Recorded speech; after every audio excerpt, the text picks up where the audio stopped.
Breaking news. నకిలీ మద్యం తయారీ కేసులో నిందితులుగా ఉన్న మాజీ మంత్రి జోగి రమేష్, ఆయన సోదరుడు జోగి రాములను కస్టడీకి తీసుకున్నారు సిట్ ఆఫీసర్స్. నెల్లూరు జైలు నుంచి విజయవాడకు వారిని సిట్ అధికారులు తరలిస్తున్నారు.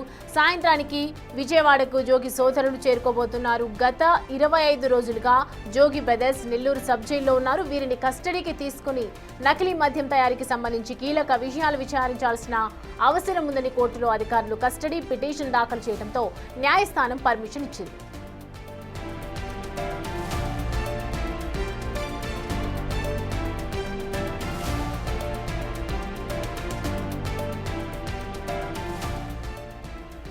నకిలీ మద్యం తయారీ కేసుకు సంబంధించి ఏదైతే నిందితులుగా ఉన్నటువంటి మాజీ మంత్రి జోగి రమేష్, ఆయన సోదరుడు జోగి రాములను కస్టడీకి తీసుకున్నారు ప్రస్తుతం సిట్ అధికారులు.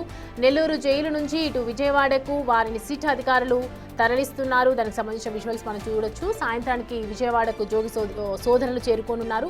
గత 25 రోజుల నుంచి ఇటు జోగి బ్రదర్స్ నెల్లూరు సబ్ జైల్లో ఉన్నారు. వీరిని కస్టడీకి తీసుకుని నకిలీ మద్యం తయారీకి సంబంధించి కీలక విషయాలు విచారించాల్సిన అవసరం ఉందని చెప్పి ఒకవైపు కోర్టులో అధికారులు కస్టడీ పిటిషన్ దాఖలు చేయడంతో న్యాయస్థానం పర్మిషన్ ఇచ్చినటువంటి నేపథ్యంలో దీనికి సంబంధించి విచారణ చేసే అవకాశాలు అయితే కనిపిస్తూ ఉన్నాయి.